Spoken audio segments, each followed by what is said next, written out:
जब आप किसी स्प्रिंग को खींचते हैं तो आप देखेंगे कि जितना अधिक आप इसे खींचते हैं उतना ही इसे और खींचना कठिन हो जाता है। क्या आप जानते हैं कि इस घटना को हुक के नियम का उपयोग करके समझा जा सकता है? आइए हम इसके पीछे की अवधारणा को समझें। प्रत्यास्था द्रव का एक महत्वपूर्ण गुण होता है।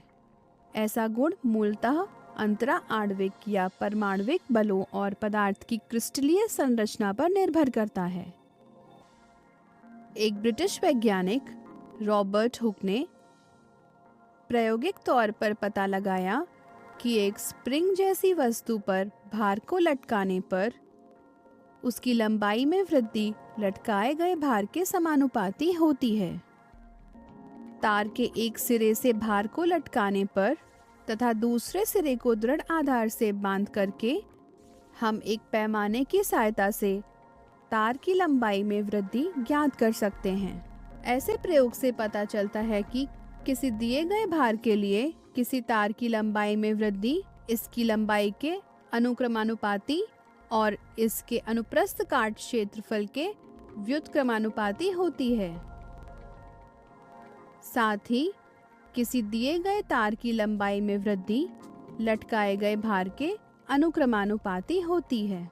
इन परिणामों के आधार पर एक दूसरे ब्रिटिश वैज्ञानिक थॉमस यंग ने 1807 में दर्शाया कि भार या लोड और लंबाई में वृद्धि को दो भौतिक राशियों की सहायता से बहुत ही सरल तरीके से वर्णित किया जा सकता है, जिनके नाम प्रतिबल और विकृति हैं।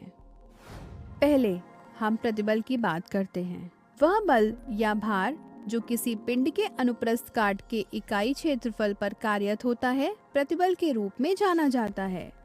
यदि तार पर लगाया गया बल या भार W है और यह बल तार के अनुप्रस्थ काट क्षेत्रफल A पर कार्यरत है, तब प्रतिबल इस प्रकार दिया जाता है: सिग्मा E = W/A। प्रतिबल का मात्रक न्यूटन प्रति वर्ग मीटर होता है। तार की लंबाई में वृद्धि सिग्मा E पर निर्भर करती है और न कि स्वतंत्र रूप से W और A पर। किसी दिए गए प्रतिबल के लिए तार की लंबाई L में वृद्धि तार की मूल लंबाई L पर निर्भर करती है। इस तथ्य से हमें एक विमाहीन भौतिक राशि प्राप्त होती है जिसे विकृति के रूप में जाना जाता है। विकृति = L/L। यंग ने दर्शाया कि प्रतिबल और विकृति के पदों में हुक के नियम को इस प्रकार व्यक्त किया जा सकता है: प्रतिबल विकृति के समानुपाती होता है, इसलिए सिग्मा E = YE। यहाँ Y दिए गए तार का अनुपातिकता स्थिरांक है जिसे यंग गुणांक के रूप में जाना जाता है। आइए सारांश में देखें। हमने समझा कि प्रत्यास्था द्रव्य का एक महत्वपूर्ण गुण होता है। हमने देखा कि किसी तार के एक सिरे से भार को लटकाने पर जो दूसरे सिरे पर स्थित है उसकी लंबाई में वृद्धि होती है। हमने प्रतिबल और विकृति के बारे में सीखा और समझा कि कैसे प्रतिबल और विकृति के पदों में यंग ने हुक के नियम को व्यक्त किया।